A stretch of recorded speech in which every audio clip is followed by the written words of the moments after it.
you're just going to put in place another dynasty whose history is also peppered with allegations of corruption, instability in behavior, even murder, deaths of the deaths of countless deaths of your countrymen, Attorney Rodriguez, not to mention the damage to freedom of expression, which you oddly enough claim to protect as well. Go ahead.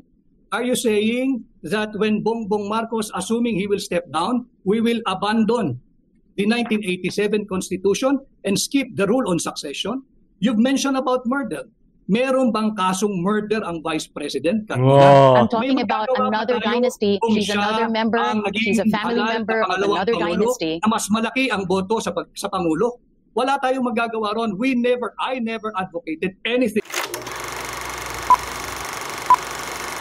What's up mga kayon, and welcome back pa rin syempre dito lang sa Joe Malone TV para sa issue ng bayan na ating pag-usapan. Natatakot sa katotohanan, boses ng masaaming pinapakinggan.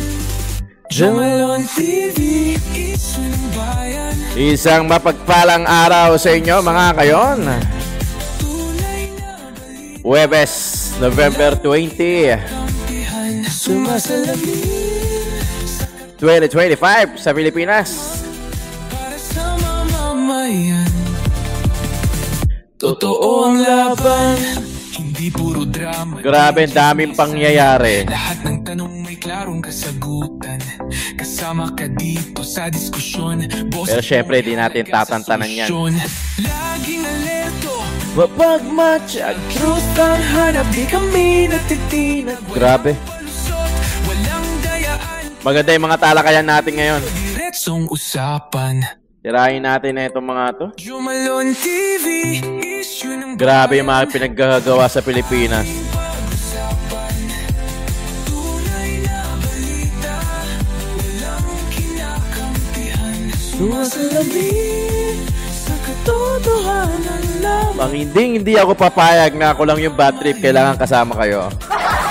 Totoo ang laban, walang kulay, walang kampi.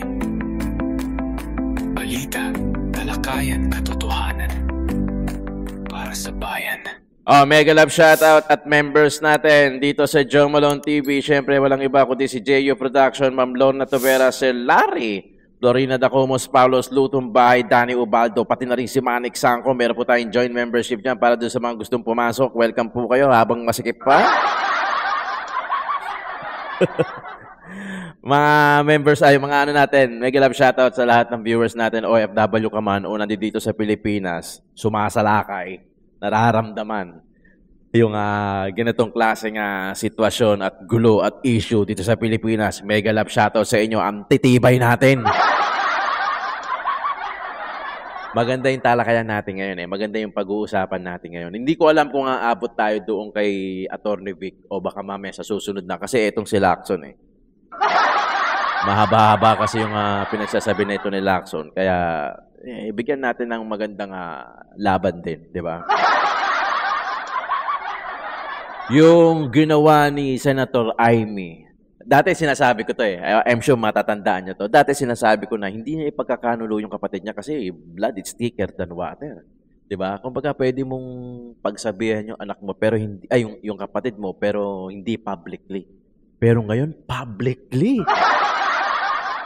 Hindi na sayang ang boto ko kay Manang, 'di ba? Yan ang yan talaga ang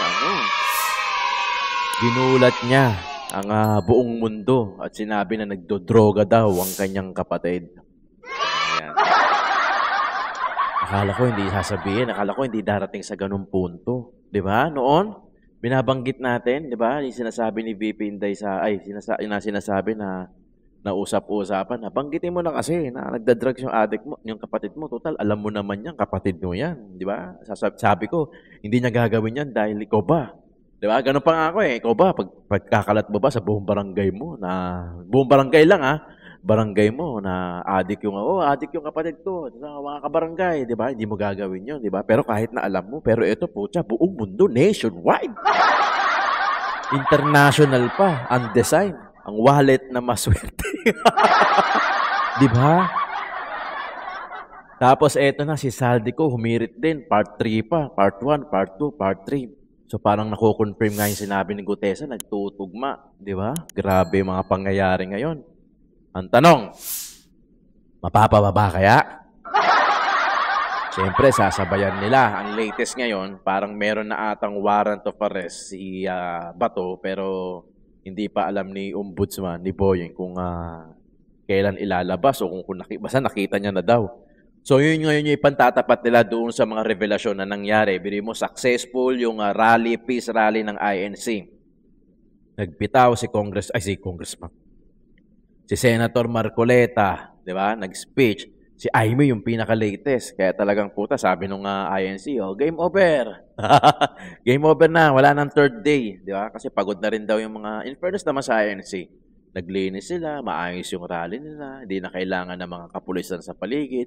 Kailangan ng kapulisan dahil para lang sa mga gustong mapagsamantala, di ba? Pero kung sila lang mismo, talagang maayos nila yan. Pakinggan natin yung plenary session ng Senate of the Philippines kung saan pumasok si Ping Lacson.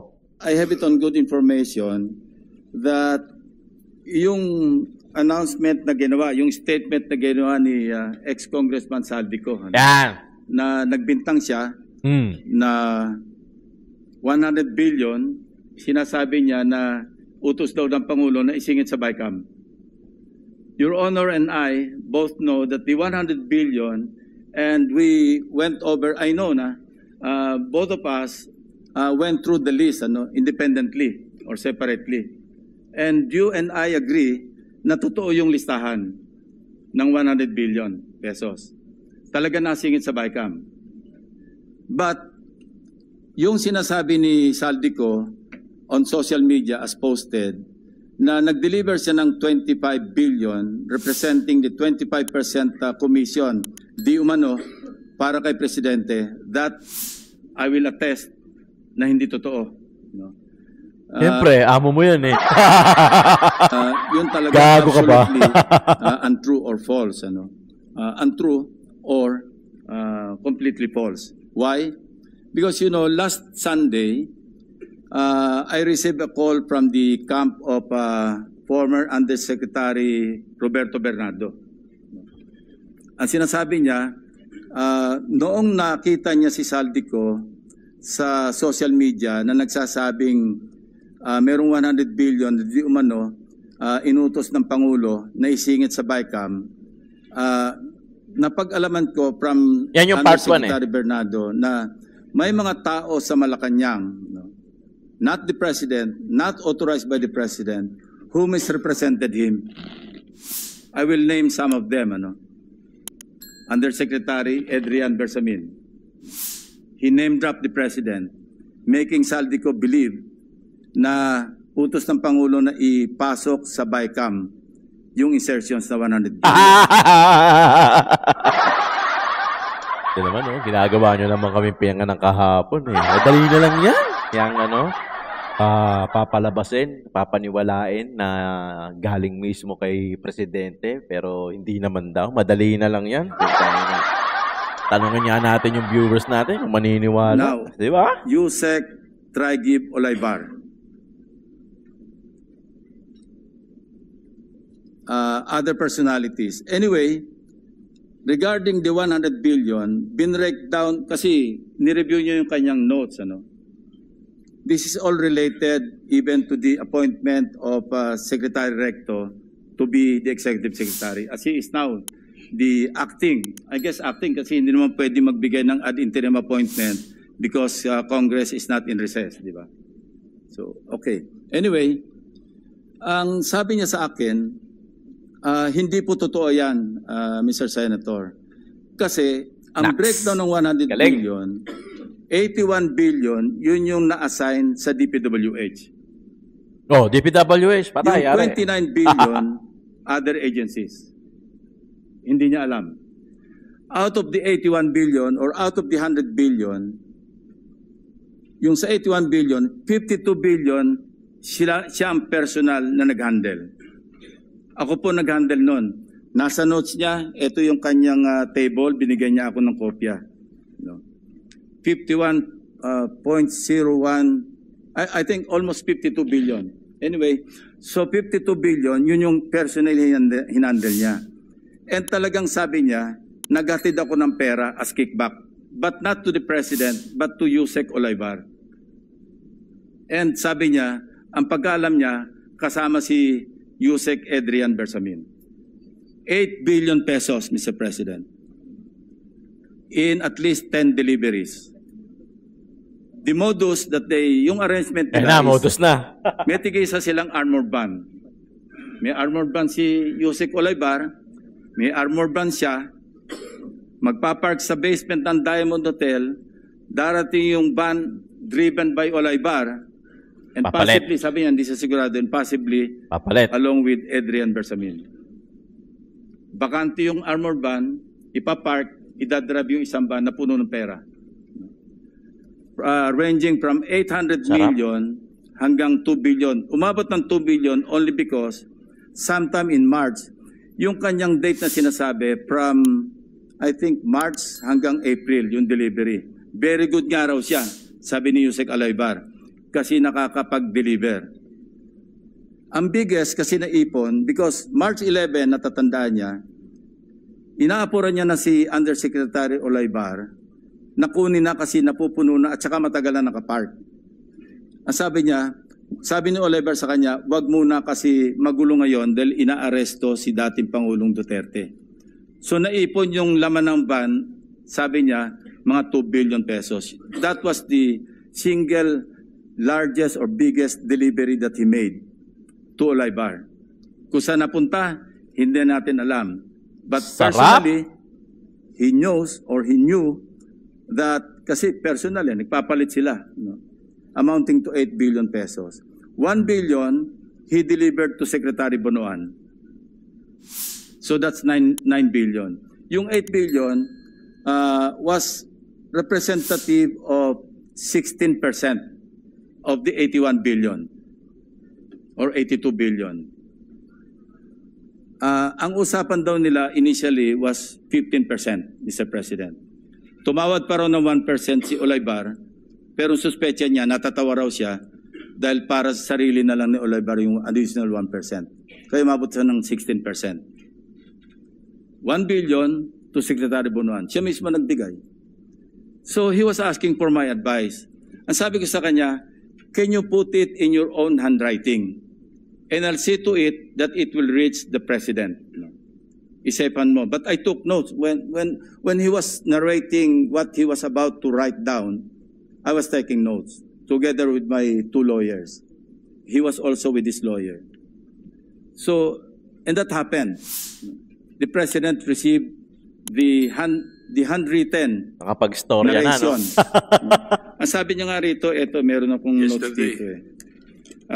Sabi niya, last quarter ng 2025, most likely during the last days of October or early November 2020, ano to? Last quarter. Yusek Trigib requested for list of projects. Siya nagpe-prepare eh. Of course, along with Yusek Cabral, kasi si Undersecretary Cabral naman ang tinatas ni Secretary Bonoan na mag-prepare na listahan. Ito nga yung awkward, Mr. President, and we want to correct this. Ano? Bakit nauna yung funding saka palang maghahanap ng items? Hindi po ba dapat may items nanggaling sa RDC bago po podohan? Either way naman. Complete with program report, complete with planning. Pero ito po, nauna pa yung pagpopondo saka palang hahanapan ng items na ililista sa NEP. Remember, bukod pa po ito, gaan na ito eh, BICAM na ito eh. And mind you, even during the NEP, anyway, mamaya ako na itakil yun. Diba, mga kayon? Bago tayo lumipat kay Atty. Vic. Yan yung ano eh, yan yung pilit na pinaglalaban ni Atty. Vic. Tandaan nyo, si Atty. Vic na lang talaga yung paulit-ulit na gaa. Di ba? Umabot pa nga sila sa ano yan, sa investigasyon, gaa. Tinan nyo, di ba? Natabunan. Bawasan na yung gaa. May mali na kaagad noon pa lang eh.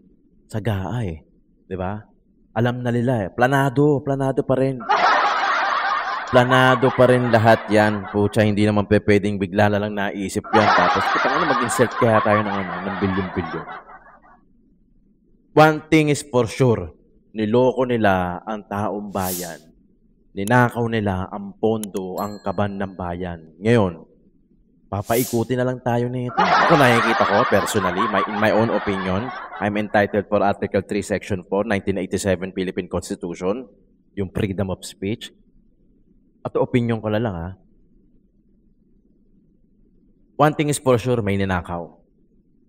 One thing is for sure, bilyon-bilyon ang ninakaw. Baka trillion pa nga. I don't know, I don't have the exact number. Pero, sigurado ako, matatabunan lang din to. Or, magsasample sila na may makukulong. Ang masama niyan, makukulong, makakalaya, tatakbo, mananalo, soon. Ganun, same process lang, gaya ng dati. Paulit-ulit lang niloloko yung taong bayan. Definitely may nagnakaw. Definitely may mga ghost project. Ngayon, naghahanap kayo kung sino yung tuturo natin. Tapos, ang tagal bago mangyari. Siyempre, hindi naman pwede tayo magturo ng magturo. Diba? Gaya ng sinasabi nyo. Gaya ng gusto nyo ipaintindi sa amin na hindi naman tayo pwede magturo-turo. Kailangan ng due process, kailangan ng ebidensya bago magkaso. Di sana yung mga involved pa lang, ginather nyo na. Diba? May lead ka na kung sino yung mga tao Hindi yung nakakagala pa, nakakapunta pa sa ibang bansa, naglalamas-masok pa, kasi sasabihin nyo, wala namang kaso. So, hindi kailangan i-cancel yung passport. Tama naman. Yun naman yung nasa batas. Pero hindi ba pwede? Kapangyarihan nyo din naman na yun na, teka lang, suspect ka Kumbaga, involve yung pangalan mo, lahat ng involved, lahat ng lumitaw, di ba pwede i-gather muna sa isang lugar? Di ba? Para pagka may mga hearing, dyan sila makaka-attend. Natatapos tayo, di ba? Natatapos tayo. Yung kaso hindi, nagkakaliparan, isaldi ko, lumipat, tapos saka mag-i-statement ng gano'n sa social media. Siyempre, babatikusin ng kabila, AI daw, lahat ng mga kalaban, AI daw, hindi raw totoo. Magkakaroon ng ganitong naratibo si Ping. Kasi ang lalayo na nila Untouchable, unreachable na O pagka gusto nyo i-invite sa Senate, sa Congress, hindi nila ma-invite kasi saan nila hagilapin, nasa ibang bansa nga. O hindi naman nila makancel yung passport kasi wala pang kaso. Si Speaker Martin, nandiyan naman. Bakit hindi nyo i-invite? Bakit hindi ma-invite? Diba? Ito maganda. Puntahan natin si Atty. Vic, yung kasagutan niya rito sa ANC. All right. The president is on his third executive secretary, Attorney Rodriguez. The third in his 3.5-year-old administration. What does that tell you? Well, for me, as a Filipino and as a lawyer, it doesn't augur well. Especially yung nangyaring shake-up o revamp in the cabinet nung nasa gitna tayo nung itong massive issue of massive corruption and looting of public funds. Nadagdagan pa ito ng issue ng drug addiction. So, yung investors' confidence, both foreign and local investors, it will not be comforting for them to see that key positions in the Marcos Jr. administration ay may mga movement. Yung corruption issue alone, Carmina at mga kababayan, hirap na silang lagpasan. Nadagdagan pa ito kagabi doon sa revelation mismo ng presidential sister regarding the president's drug addiction.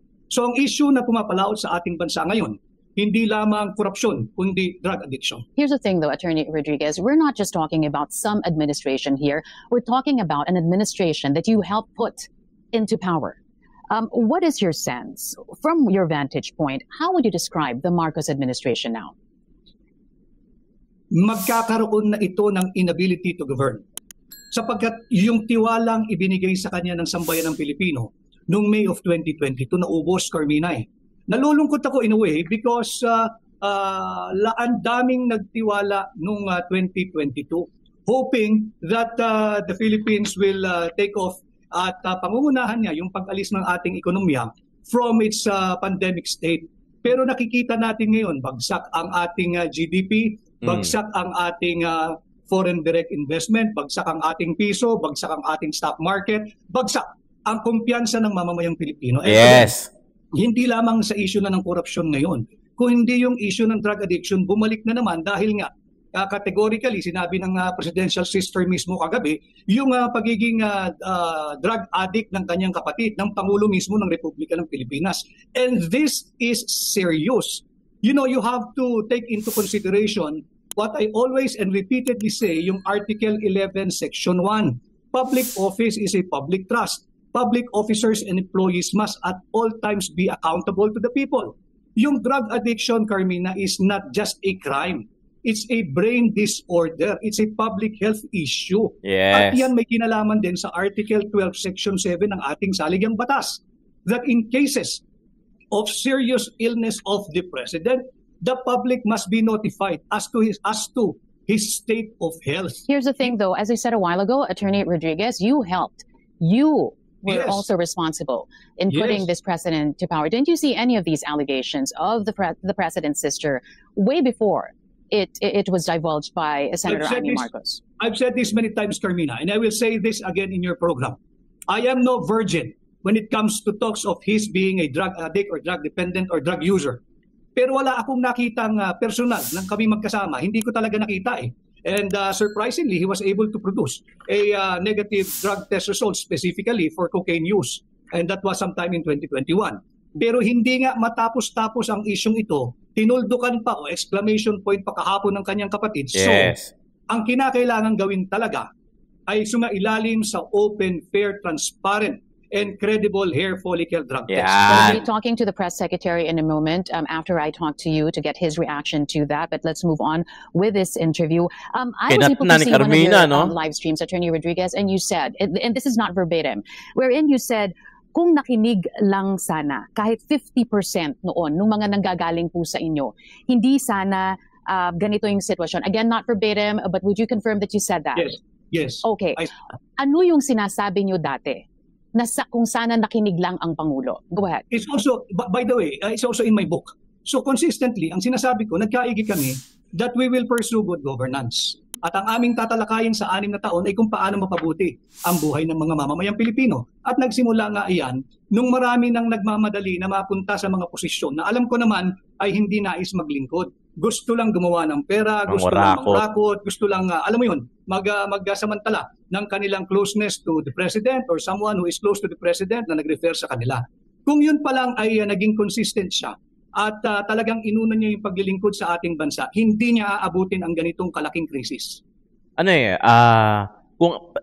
kung presidente lang alone, hindi niya kakayanin na maiangat ng Pilipinas sa magandang estado. Gaya ng mga Singapore, Japan, ng mga karatig bansa natin. Kung si presidente lang, kahit sino, even Sara Duterte, even Tatay Digong, kung presidente alone lang, hindi niya kakayanin. Eh, ang problema kasi, yung mga manloloko sa'yo, mga nasa tabi mo. Di ba? Kaya nga yun yung dapat katayin mo eh. Yun yung dapat unang palitan. Kaya dapat pagkapasok ng presidente, latag lahat ng administrasyon, latag lahat ng gabinete niya. Nasa ganun, alignment sila doon sa isang goal, sa isang vision na pagandahin ng Pilipinas, paayusin, pag-aangin ang buhay ng bawat Pilipino. Pero ang nangyayari kasi, pag naglagay ka ng, I'm talking about decision para maglagay ng tao sa tamang posisyon. Kasi HR ako eh. HR specialist ako eh. Alam ko kung paano maglagay. Pag mali yung nilagay mong tao doon sa posisyon, huwag ka nang umasa. Mali din yung tatrabahuhin yan. Kaya nga ang trabaho ng recruitment sa HR to put the right person to that specific job para ma-perform niya kung ano yung kaya niyang gawin doon sa trabaho na yon at ma-achieve nila yung same mission ng company. Ganon din naman dito, yung logic applies to this eh. Pagka yung presidente, kung siya lang, hindi niya kakayanin. So, kailangan niya ng gabinete, yung mga sekretary niya, yung mga department heads. Ngayon, pagka nailagay mo, maling tao para doon sa posisyon na yon, paano niya gagawin yung trabaho niya? Di ba? Ganon lang kasimple. Winner na tayo ni Tatay Digong. Anong sabi ni Tatay Digong? May addict tayong presidente. Si Bongbong, weak president. Di ba? Napapanood niyo yan. Even Sara Duterte. Di ba? Even Sara Duterte, may mga sinasabi siya. Ito na ngayon, no? Nangyayari na. Di ba? Nangyayari na yung mga hindi natin dapat maisip na akala natin noon may haka-haka pa tayo, hindi totoo. Pero ngayon, tingnan nyo, tama si Sara Duterte. Nasa dalawang tao lang ang kaban ng bayan. Tama. Tama si Tatay Digong. May adik tayong presidente, sabi niya, at mayroon tayo weak ang presidente. Kinonfirm ni Senator Amy Marcos. Senator Amy na yan, ha?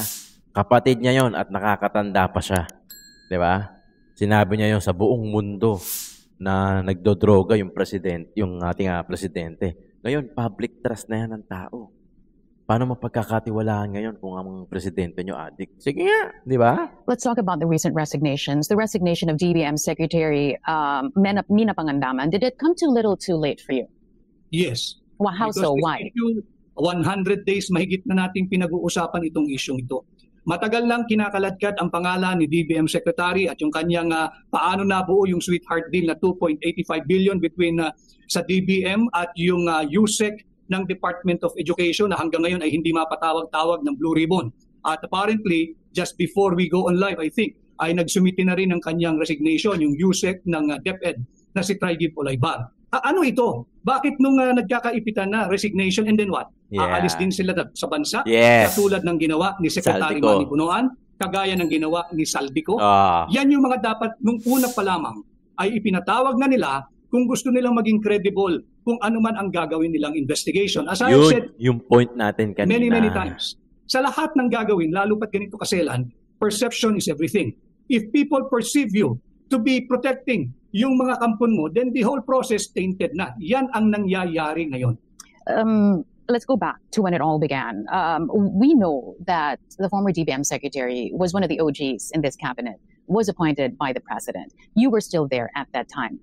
Who was responsible in pushing that the former DBM secretary, Mina Pangandaman, be given the DBM portfolio? Si Martin Romualdez. And how did he do that? Okay, dala nila sa bahay ni BBM yan eh. At yan nga daw ang magiging DBM secretary. Hindi ko kilala yan.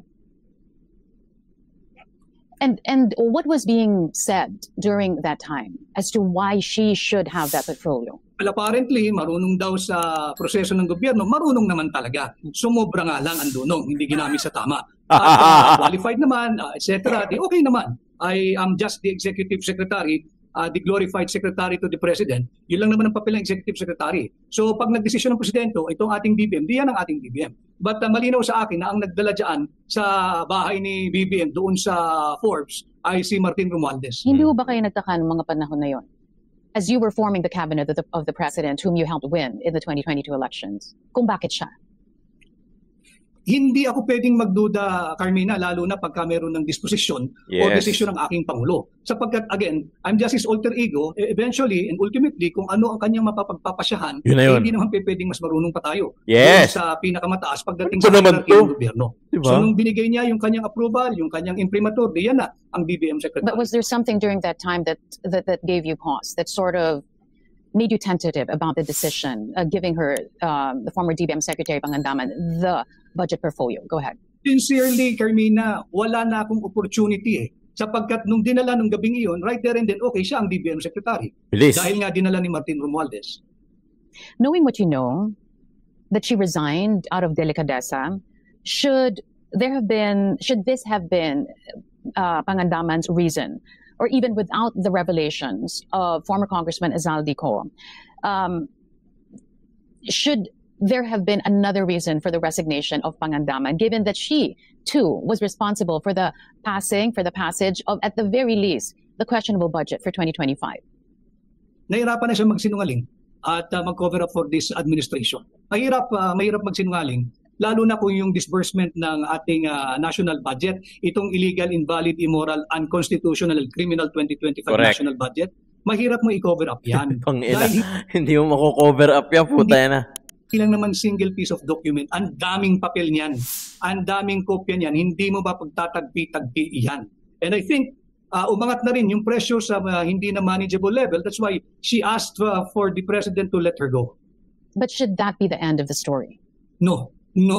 Nakita na natin eh. Sabi ko nga sa iyo, perception is everything. In a talk as serious as corruption and drug addiction in government, perception is everything. Pag nakita mo nagtatakipan na, wala nang maniniwala sa kahit anong proseso. At ito ay hindi ko lamang haka-haka bilang Pilipino. Exactly. Nakita natin ang daus-dos ng foreign direct investment, bagsak. ang daos-dos ng halaga ng piso, ang GDP, ang kumpiyansa ng mamumuhunan. Even the President of South Korea, binawi yung 28.5 or 28.8 billion peso loan ng South Korea sa Pilipinas. Bakit?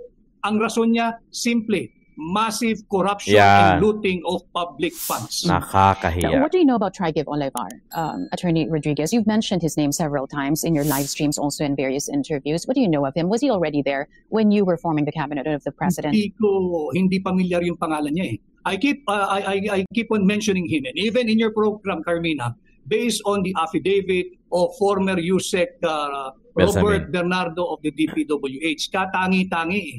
Nanghingi ng listahan, binigyan ng listahan worth 2.85 billion at tingnan mo naman ang kapal na mukha nito na i-release agad yung 2.85 billion at humingi ng 15% commission at pinatunayan sa affidavit ni Robert Bernardo naghatid ng makailang ulit sa Magallanes at iba't ibang lugar. Yung 15% ng 2.8 billion pesos ay halos 500 million pesos. Dito nagsimula lalo ang pagdausdos ng kumpiyansa ng taong bayan sa administrasyon ni Bongbong Marcos eh. Bakit? Kinaladkad niya ang tanggapan ng Pangulo gamit ang Office of the Executive Secretary. Natigil ang hearing ng Blue Ribbon ng napakatagal, hindi nila sinasagot. Hanggang sa hindi na talaga maawat ang paghingi ng tao ng transparency, full accountability, and justice. Attorney Rodriguez, I've watched your interviews several times, your live streams as well.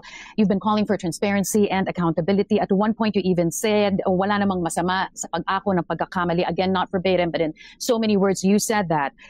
Ayusin lang ang investigasyon, you said that as well. But how did you go from there to calling for the president to step down? Ang linaw-linaw na eh. Ayusin yung investigation. Pinagtatakpan yung mga alyado every time na may lalabas at magsasalita, ang laging sasabihin lang, destabilizer o kaya yinuyug-yug ang gobyerno. Again, corruption is destabilization. But that's where it gets tricky, Attorney Rodriguez, because who stands to benefit from your call for the president to step down? The Filipino people, Carmina, para matuldukan na itong korupsyon na ito. How can the Filipino people stand to benefit if the vice president takes the presidency by virtue of the president stepping down, when you're just going to put in place another dynasty whose history is also peppered with allegations of corruption, instability in behavior, even murder, deaths of countless deaths of your countrymen, Attorney Rodriguez, not to mention the damage to freedom of expression, which you oddly enough claim to protect as well. Go ahead.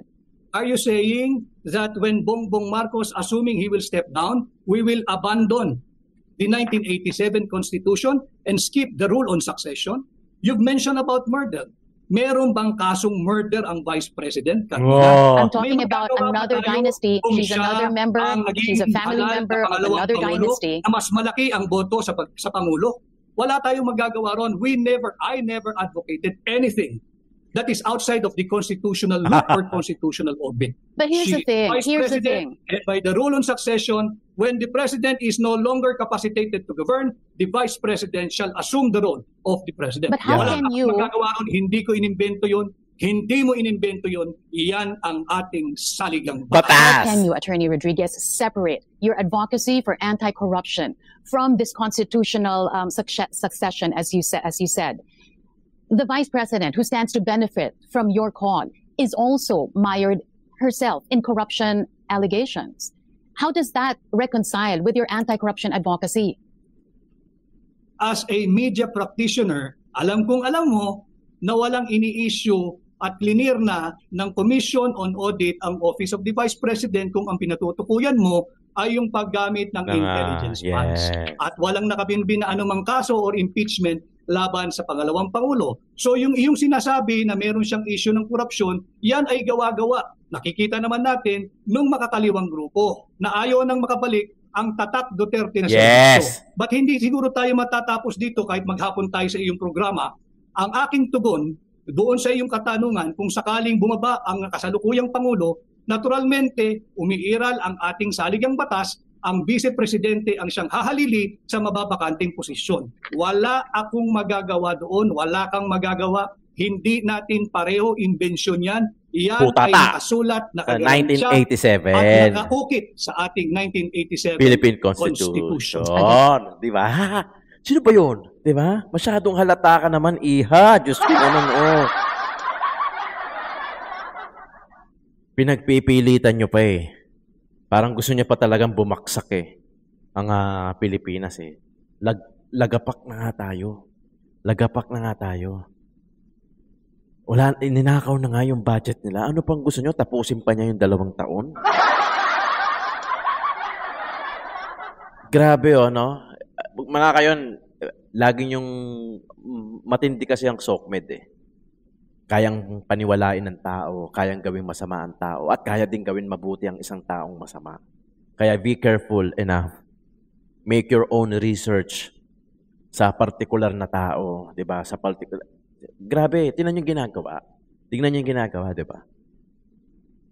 One thing is for sure, ninakaw ang pondo ng bayan. Bilang presidente, anong gagawin mo? Papaimbestigahan mo. Okay, inimbestigahan na. Asan yung mga lead character? Wala naman Wala naman na rito sa Pilipinas Tapos pag sinabing nag-statement, gaya ni Saldico, sinasabi ni Auntie Claire, hindi ra under oath.